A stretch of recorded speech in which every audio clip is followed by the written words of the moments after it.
அன்பர்களே, சமீபத்தில் நான் குப்பை தோட்டம் என்ற முறையிலே புதிய ஒரு நிரந்தர வேளாண் ஒரு அமைப்பை உருவாக்க வேண்டி பல இயற்கை முறையில் விவசாயம் செய்யக்கூடிய இடங்களுக்கு சென்று நாம் சில விஷயங்களை கற்றுக்கொள்வதற்காக என்னுடைய நண்பர் ஜி மணி அவர்கள் முழுமையாக 20 வருடங்களுக்கு மேலாக இயற்கை முறையிலே வேளாண்மை செய்து கொண்டிருக்கின்றார்.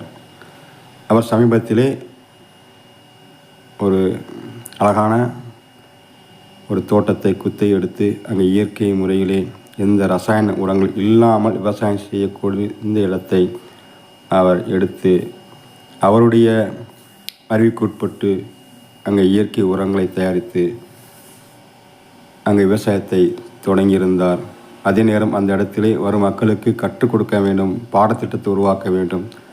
அடுத்த தலைமுறைக்கு இந்த விவசாயத்தை கற்றுக்கொள்வதற்கு ஒரு வகுப்புகள் நடத்தப்பட வேண்டும் என்ற அடிப்படையில் ஏற்றவாறு இடத்தை தேர்ந்தெடுத்து அங்கே அமைப்பட்டுதான் முல்லை இயற்கை பனை ஜி மணி அவர்கள் உருவாக்கியிருக்கின்றார்.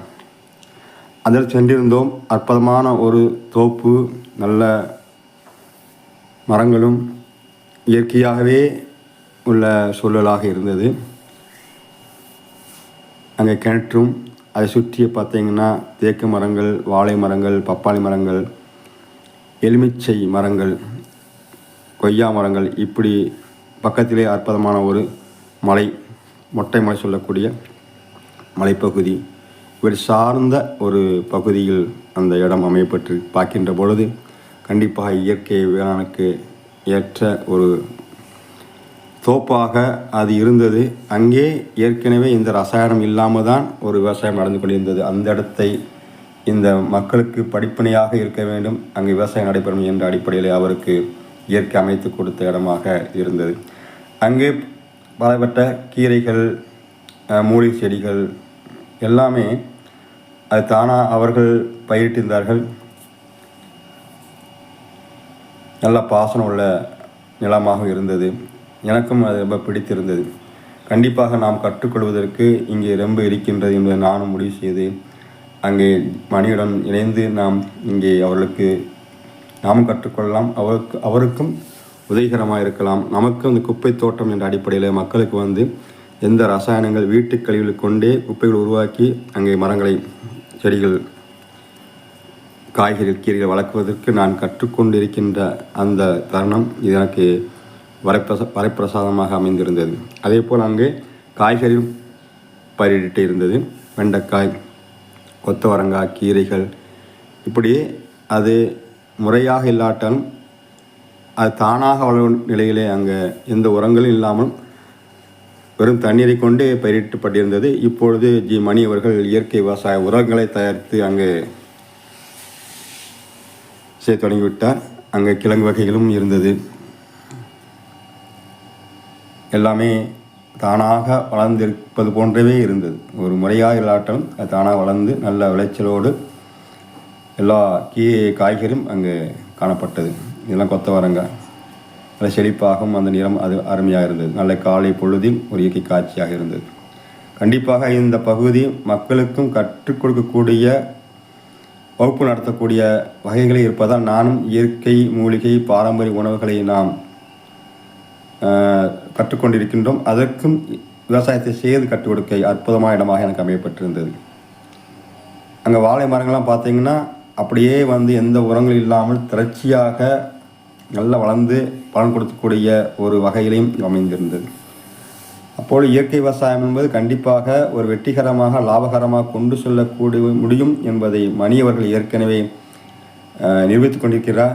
அவருடைய இந்த இடம் கண்டிப்பாக அவருடைய அறிவுக்கு ஏற்ற இடம், அதே மாதிரி மக்களுக்கு கற்றுக் கொடுக்கக்கூடிய இடமாக அமைப்பட்டிருக்கின்றது. இன்னும் வருங்காலில் வகுப்புகள் நடத்தவும் அங்கு ஆயத்தமாகிக் கொண்டிருக்கின்றது. அதில் நாம் இணைந்து கொண்டிருக்கின்றோம்.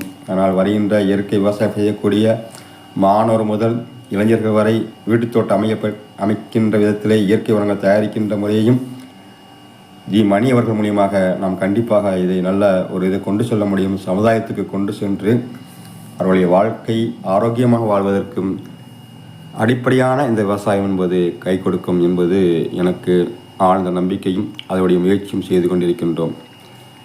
இந்திய திருநாட்டிலே விவசாயம் என்பதாம் முதுகெலும்பு. ஆக எல்லாருமே விவசாயம் கற்றுக்கொண்டிருக்க வேண்டும். அடுத்து நம்முடைய பாரம்பரிய மருத்துவம், சித்தா, ஆயுர்வேதிக், இந்த பாட்டி வைத்தியங்களை தெரிந்து கொள்ள வேண்டும். நம்ம பாரம்பரியத்தை உள்ள உணவுகளை தான் உண்ண வேண்டும் என்ற அடிப்படையிலே நான் வகுப்புகளையும் அதனுடைய ஆய்வுகளையும் உணவு முறைகளையும் நாம் ஆய்வு செய்து கொண்டு கற்றுக்கொண்டிருக்கின்றோம். ஆகையால் இந்த இடம் நமக்கும் சிறப்பாக இருக்கும் என்ற ஒரு நம்பிக்கையோடு எல்லா இடங்களும் சுற்றி பார்த்தோம். நம்ம விவசாயத்தில் முழுமையான ஒரு அறிவில்லாவிட்டால் கூட அதனுடைய ஆர்வம் எனக்கு சில விஷயம் கற்றுக்கொண்டிருக்கின்றது. இறைவனும் அதற்கு ஏற்ற சொல்ல உருவாக்கி கொண்டிருக்கின்றான் என்று நினைக்கின்ற பொழுது ஒரு ஆனந்தமான ஒரு காட்சியாக இருந்தால். அதே மாதிரி ஜீமணி அங்கங்கே இருக்கக்கூடிய ஒவ்வொரு மாற்றங்களையும் அவர் காண்பித்தார். ஒவ்வொரு மருந்து அளிக்கின்ற போது இப்படி மாற்றம் அடைகின்றன. போன்ற வாரம் வந்து பார்த்தேன், இந்த வாரம் பார்க்கின்ற என்ன மாற்றங்கள், அதை ஒரு வாரத்திலே அந்த இயற்கை உரத்தை உணர முடிகின்றது. அப்பொழுது நாம் சரியான ஒரு பொறுப்புடன் அது விழிப்புடன் அதை இடுகின்ற அந்த இடுபொருட்கள் பராமரிப்பு சரியாக இருந்தால் அது நமக்கு முறையாக கொடுக்கின்றது என்பது அது உணர முடிகின்றது. ஆகையால் நாம் கண்டிப்பாக இந்த இடத்தை நாம் பயன்படுத்தி கொள்வோம். அன்பர்களே, நாம் குப்பை தோட்டம் என்ற முறையை மக்களுக்கு நான் அறிமுகப்படுத்தி அதன் வழியாக பல இடங்களுக்கு சென்று கொஞ்சம் ஆய்வுகளை மேற்கொண்டு கற்றுக்கொண்டிருக்கின்றோம். அதை மக்களுக்கு அப்பொழுதே நாம் கற்ற விஷயங்கள் கொடுக்க வேண்டும் என்ற நிலையில் நாம் முயற்சி செய்து கொண்டிருக்கின்றோம். இந்த குப்பை தோட்டம் என்பது வீட்டில் இருக்க எந்த செலவில்லாமல் நாம் விவசாயம் மூலியமாக பெறுகின்ற வகையில் தான் நான் அமைக்க வேண்டும் என்ற முயற்சியில் இருப்பதால் நான் அடிப்படை விஷயங்கள் தெரிந்து கொள்வதற்காக இந்த முல்லை இயற்கை பண்ணை ஜி மணி அவர்கள் மிகவும் உதவி செய்ய தயாராக இருக்கின்றார். கண்டிப்பாக பயன்படுத்தி கொள்ள வேண்டும். சிறு ஒரு சென்ட் இருந்தால் கூட நாம் என்ன செய்ய வேண்டும், ஒரு மாடி தோட்டம் இருந்தால் என்ன செய்ய வேண்டும், நமக்கு தேவையான காய்கறி கீரைகளுக்கு தேவையானதை நாமே உற்பத்தி செய்ய வேண்டும். அது ஒன்று தான் நமக்கு முழுமையான ஆரோக்கியத்தை, உணவுதே மருந்தே உணவு என்ற முன்னோர்கள் பாரம்பரியமாக கற்றுக் கொடுத்த விஷயங்களை நாம் முன்னெடுத்து செல்ல வேண்டும் என்றால் கண்டிப்பாக நாம் இந்த மாதிரி விவசாயங்களை சென்று இயற்கை விவசாயம் செய்யக்கூடிய அன்புகளை அணுகி அவர்கள் என்னென்ன செய்து கொண்டிருக்காங்க என்று அவர்களுக்கும் உதவிகரமாக இருந்து அவர்கள்ட்ட எடுத்து வேலை பார்த்து அந்த வேலையில் நாம் கற்றுக்கொண்டு நாம் தேவையான இடங்களை நாம் உருவாக்கி கொண்டு தான் செய்ய முடியும். எதுவுமே ஒரு அறிவுபூர்வமாக இருந்தாலும் கூட அது ஒரு பயிற்சி களமாக இல்லை என்றால் அதே நேரம் நாம் எப்படி வாழ வேண்டும் வைராக்கியம் இல்லை என்றால் நாம் ஆரோக்கியமான இலக்கை கண்டிப்பாக எட்ட முடியாது. ஆகையால் ஒவ்வொரு இயற்கை விவசாயத்தை செய்யக்கூடிய அந்த முறைகளை நாம் போய் சென்று அவரோட அடிக்கடி உறவாடி அவருடைய அறிவை பெற்று அவர்கள் இந்த முறை கையாளி கொண்டிருக்கின்றார்கள். 25 வருஷம் அவர் கற்றுக்கொண்ட விஷயங்களை நாம் ஒரு 2 மாதங்கள் கூட இருந்தால் போதும் நாம் கற்றுக்கொண்டு நாமும் சிறு இடங்களை விவசாயத்தை தொடங்குவோம் என்ற அடிப்படையிலே இங்கே விவசாயிகளை நாம் ஊக்குவிக்கவும். என்னதான் நீங்கள் ரசாயன உரங்களை வைத்து விவசாயம் செய்தார்கள், ஒரு சென்ட் இடத்தில் இயற்கை விவசாயம் செய்ய முடியுமா அப்படிங்கிற ஒரு எண்ணத்தையாவது உருவாக்க வேண்டும் என்பதுதான் நான் நோக்கமாக கொண்டுள்ளது. ஆகையால் நான் பல இடங்களில் செல்கின்றோம், பல விவசாயம் சந்திக்கின்றோம். அவர் கேட்ப ஒரே கேள்வி, நீங்கள் 10 ஏக்கர் வைத்துக் கொண்டிருக்கின்றீர்கள், ஆனால் உங்கள் குடும்ப ஆரோக்கியத்துக்கு ஒரு சென்ட் இடத்தில் நீங்கள் இயற்கை விவசாயம் ஏன் செய்யக்கூடாது கேட்டால் அவளுக்கு தயாராக இல்லை என்று தான் நான் பல இடங்களில் நாம் பார்க்கின்றோம். ஆக இயற்கை விவசாயமே செய்து கொண்டிருக்கின்ற அன்பர்களுக்கு நாம் ஊக்குவிக்க வேண்டும் என்றால் இதை பற்றி விவசாயங்கள் மக்களுக்கு கொண்டு செல்ல வேண்டும். அவர் நேரடியாக விவசாயிகளை சந்திக்க வேண்டும், அவர்கள் அந்த பொருளை வாங்க வேண்டும் என்ற நிலையை உருவாக்க வேண்டும் என்பதுதான் நோக்கமாக நாம் கற்றுக்கொண்டிருக்கின்றோம். கண்டிப்பாக நாம் அவர் மணியுடைய ஆலோசனை கேட்கலாம். அப்பொழுது தென்னை மரங்களும் இருந்தன. அங்கே தென்னை மரம் அற்புதமான ஒரு இருக்கக்கூடிய விளைச்சலாக இருந்தது. அவர்களை இயற்கையை மாற்றி கொண்டிருக்கின்றார்.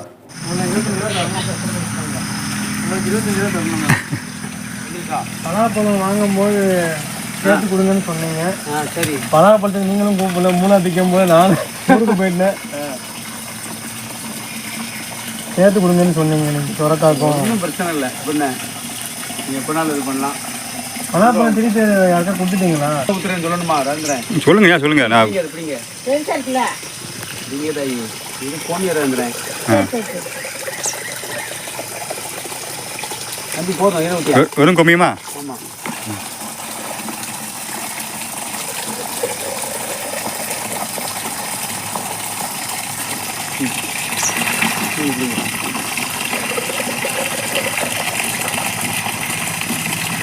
அதில் இல்லை.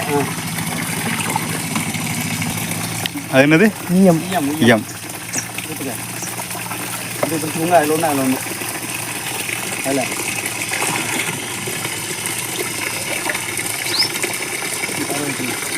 அந்த வாளி அது திட்ட முடியா இதில் விடு. இது என்ன கரைச்சல்? இது புண்ணாக்கு கடல புண்ணாக்கு இருக்குது. கடலப்பண கரைச்சல். இதில் ஊற்ற விட்டா அந்த இதுங்க தம்பி அந்த டப்பாவில் கொண்டு வந்து பொண்ணா ஊற வச்சுருப்பீங்களோ? அதை தூக்கியில் ஊற்றிரியா? ஆமாம், இது ஒரு 3 உள்ள ஊற்றிடுவோம். ஊற்றிரியா? பெருங்காய கரைச்சலா?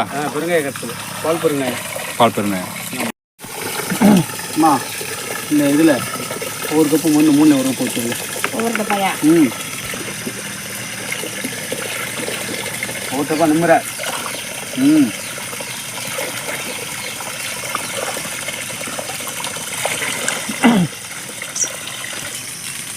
அது என்ன மணி? மீனமிலாம் தான் இந்த மீனமிலம்.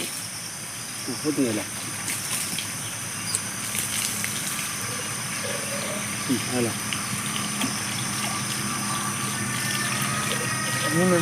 அதில் 3வது சின்ன வழி வேறு எடுத்துக்கோங்க. கழுவுங்க, இப்போ டப்பாவை கழுவி உள்ளே ஊற்றுங்க. போதும். அதில் இப்போ நீங்கள் ட்ரெயினில் கொடுத்துட்ருக்காங்க மணி கொடுத்துட்ருக்கீங்களா? விட வரும். வர்ற வரைக்கும் நம்ம வந்து இப்போ இந்த பொதுப்பண்ணையில் வந்து நம்ம ரெகுலராக முறைப்படுத்தி நம்ம அதை செய்யலாம்னு நம்மளோட ஆசை. அதனால் அந்த இப்போ கூட யங்ஸ்டர் இளைஞர்களுக்கு கொடுத்து அவங்களும் இதுக்குள்ளே கொண்டு வந்தோம்னா நம்ம அந்த நஞ்சில்லாத உணவை எல்லாம் வரக்கூடிய சந்ததிகளுக்கு கொடுக்கலாம். நம்மளும் ஆரோக்கியமாக இருக்கலாம். அந்த மண், தண்ணீர், காற்று எல்லாத்தையும் கெடுக்காமல் நம்ம ஒரு ஆரோக்கியமான ஒரு வாழ்க்கை வாழ்வதற்கு இதுதான் ஒரு அடிப்படை. சரி, இப்போ யாரா பயிற்சி எடுக்கணும் வந்தால் இங்கே தான் நம்ம அந்த தென்னையில் போடுங்க தம்பி. என்னதான் நம்ம லட்சமாக சம்பாதிச்சாலும் கொடியை சம்பாதிச்சாலும் உடம்புக்கு அந்த உணவுங்கிறத வந்து விஷம் இல்லாமல் நம்ம சம்பாதிக்கணும்ல. ஒரு ஆரோக்கியம், ஒரு நோய் இல்லாமல் வாழணும்ல. அப்போ அடிப்படையே வந்து உணவு தான். அந்த உணவு வந்து எங்கே கிடைக்குது, எப்படி கிடைக்குது அப்படிங்கிறத அடுத்தவங்களை நம்பி வாங்குறத விட நம்மளே அதை உற்பத்தி பண்ணி நம்மளோட குடும்பம், நம்மளை சார்ந்தவங்க எல்லாத்துக்கும் நம்ம கொடுத்தோம் அப்படின்னா அது ரொம்ப எந்த ஒரு நோயும் வராது. நம்மளும் நம்மளை சார்ந்தவங்க எல்லாருமே ஒரு ஆரோக்கியமாக இருக்குது. நம்ம இவங்களுக்கு வந்து ஒரு முன்னுதாரணமாக இருப்போம். இதை வந்து அடுத்தது கொண்டு போகிறதுக்கும் இளைஞர்கள், இன்றைய உள்ள இளைஞர்கள் வந்து ஃபாஸ்ட் ஃபுட்டு சாப்பிட்டு இதாக இருக்கிறாங்க. அம்மா அன்னைக்கு குறையிலேருந்து அப்படியே ஊற்றுங்கம்மா. ஃபாஸ்ட் ஃபுட்டு சாப்பிட்றதுனால மூஞ்சிகள் அடிக்கும். வீடு சரியாருமா? அப்படியே இருக்குங்க, வெளியில் வந்துருக்கேன். ஃபாஸ்ட் ஃபுட்டு சாப்பிட்டு உடம்புகளை கெடுத்து தான் வச்சுருக்குறாங்க. நோய் வந்து அங்கேருந்து ஸ்டார்ட் ஆகி நமக்கு புற்றுநோயிலேருந்து கிட்னி ஃபெயிலியர், கேன்சர் எல்லாமே வந்துட்டுருக்குது. சரிப்படுத்தணும் அப்படின்னா உணவால் மட்டும்தானே முடியுமே தவிர நம்ம காசு இருக்கும்போது போய் ஆரோக்கியமற்ற உணவுகளை சாப்பிட்றோம். ஆனால் அந்த உணவை உருவாக்கி நம்மளோட இந்த ஆரோக்கியமான உடம்பை பாதுகாக்க நம்ம மறந்துடுறோம். அதுக்கு இயற்கை வழியில் நீங்கள் வந்து இதை கற்றுக்கிட்டு உங்கள் வீட்டிலே இது பண்ணி நீங்கள் சாப்பிட்டு உங்கள் உடம்புல உள்ள கழிவுகள்லாம் வெளியேற்றி நீங்கள் ஆரோக்கியமாக இருக்கலாம். இதுக்காக நம்ம இந்த இடத்துல வந்து பயிற்சி கொடுக்குறோம். உதவி முதல் விற்பனை வரை எல்லாமே சொல்லிக் கொடுக்குறோம்.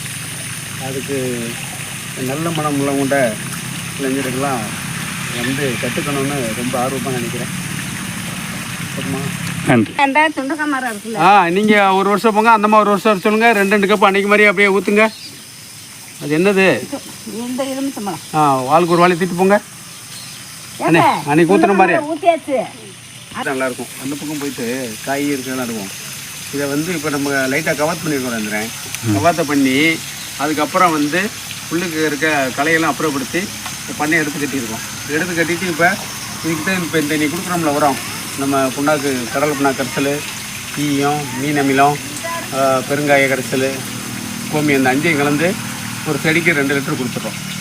இதை வந்து ஒரு வாரத்தில் வேலை செய்ய ஆரம்பிச்சிடும். இதை கவாத்து வேறு நம்ம அப்படி இருக்கோம். இந்த கவாத்து பண்ணது எப்படின்னு பாருங்கள். இதை வந்து வெட்டிட்டோம். இதை வெட்டியிருக்கோமா? ஜூம் பண்ணி பார்த்துக்கோங்க. வெட்டின உடனே இங்கே ஒரு தலை வந்துருச்சா, புது அரும்பு வருதா? இதுதான் விஷயம். வெட்டியாச்சு அப்படின்னா இந்த இங்கே வெட்டியிருக்கிறோம், இந்த வருது பாருங்கள். எங்கெங்கே வெட்டுறோமோ அது பக்கத்தில் வந்து புது அரும்பு வந்து கட்ட ஆரம்பிச்சிடும். இந்த இருக்குது பாருங்கள், இதுலேயும் வந்துருச்சா. இது வந்து உங்களுக்கு ஒரு 40 நாள் அந்த வந்திருக்கா. ஒரு 1 வீக்கில் இப்போ இதை கட் பண்ணி 1 வீக் ஆகுது. 1 வீக்கில் அது வந்துடுச்சு. அதுலேருந்து ஒரு 6 இலை வந்த உடனே நமக்கு வந்து அப்படியே வாங்க அடுத்த ஈல்டு ஸ்டார்ட் ஆகிடும். அதுலேருந்து 6 இலை தான் வரணும். 6 இலை வந்துடுச்சு அப்படின்னா இதை பாருங்கள், பூ வந்துடுச்சா. இதில் இந்த கண்ணுக்குள்ளே தான் வருது. பூ வந்துருச்சு. இந்த ஸ்டேஜில் பூ இருக்குது. இதுக்கு அடுத்த ஸ்டேஜ்லேயும் உங்களுக்கு காட்டுறேன். இந்தாங்க, இது அடுத்த ஸ்டேஜில் காய் இருக்குதா? ஒரே மரம் தான் இது. அடுத்த ஸ்டேஜில் இருக்குதா? இந்தாங்க, இதுக்கு அடுத்த ஸ்டேஜில் இருக்கா? அதுக்கு அடுத்த ஸ்டேஜ் பாருங்கள் இருக்குதா? இப்போ இதில் உங்களுக்கு எத்தனை வித்தியாசம் தெரியுது? இந்த மாதிரி ஒரே மரம் தான், ஆனால் பல அடுக்கில் நமக்கு இருக்கும்போது தான் என்ன அப்படின்னா, இந்த அரும்பு எவ்வளோ அழகாக வந்திருக்குன்னு பாருங்கள். அங்கேயாவது ஒன்று வந்துருக்கு. இதில் பாருங்கள் எத்தனை அரும்பு வந்திருக்குன்னு. கவாத்து பண்ண இடம் தெரியுதா? புரியுது. அது வந்து எவ்வளோ வருதுன்னு பாருங்கள். வந்து சுற்றி விடுவாங்க.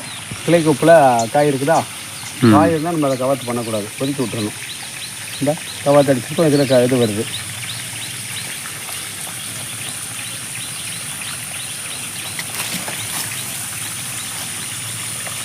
வாங்க, இல்லை 1 2 வந்துருக்கு பாருங்கள். இது நம்ம கவாத்து பண்ணலை. இந்த பழம் பறிக்கிறவங்க வந்து கொஞ்சம் ஒடிச்சிடுவாங்க கொப்பு. அந்த ஒடிச்ச இடத்துலையுமே தழுத்துருது. நமக்கு அடுத்த ஜெனரேஷனை வந்து இது உருவாக்கி கொடுத்துரும். நமக்கு வேலையை செஞ்சுக்கிடுது, அவ்வளோதான். செடிகளுக்கு வந்து இது வந்து 200 லிட்டரு தண்ணியில் 180 லிட்டர் தண்ணியும் ஒரு 10 கிலோ வந்து எருக்கு இலை நம்ம வரப்புகளில் கிடக்கிற நம்ம காட்டில் தேவைப்படாதுன்னு நினைக்கிறோம். ஆனால் அது வந்து என்ன பயன்பாட்டுக்கு வருது அப்படின்னா, நம்ம தென்னை மரங்களுக்கு போரான் சத்து குறைபாடை இது நிவர்த்தி பண்ணுது. இதை என்ன பண்ணுறோம்னா 150 லிட்டர் தண்ணியில் 10 கிலோ எருக்கு இலையை எடுத்து நல்ல பொடிசாக நறுக்கி உள்ளே போட்டுடுறோம். அதை காற்று போகாமல் கட்டி வச்சிடுறோம். தினசரி ஒரு டைமோ 2 டைமோ கலக்கி விட்டுட்டோம் அப்படின்னா ஒரு 5லேருந்து 7 நாளில் நல்ல கொலகொலப்பான ஒரு தண்ணீர் அந்த கழிவோடு சேர்ந்து கிடச்சிருது. இதை நம்ம ஒரு தென்னை மரத்துக்கு ஒரு 5 லிட்டரு வீதம் லேசாக புளி பறிச்சுக்கிட்டோ, இல்லை அந்த தண்ணீர் பாய்ஞ்சு அந்த வட்டைப்பாத்து நிறையா இருக்கும்போது அது மேலே கூட நம்ம ஊற்றி விட்டுடலாம். அதாவது இயற்கையில தோண்டி வச்சு பயன்பாட்டுக்கு வர்றதை விட கரைசலாக போகும்போது அது வேகமாக அதை எடுத்துக்கிடுது. பயன்பாடு வந்து ஈஸியாக இருக்குது. அதனால் இதை நம்ம வந்து செலவே இல்லாமல், எந்த ஒரு முதலீடும் இல்லாமல் இந்த உரம் வந்து நம்ம கிடைக்குது. இந்த ஒரு 200 லிட்டரை வந்து நம்ம ஒரு 40 மரங்களுக்கு பயன்படுத்தலாம். இதை மாதத்துக்கு ஒரு முறை கூட நம்ம கொடுக்கலாம். இதோட பயன்பாடு அபரிமிதமானதாக இருக்குது.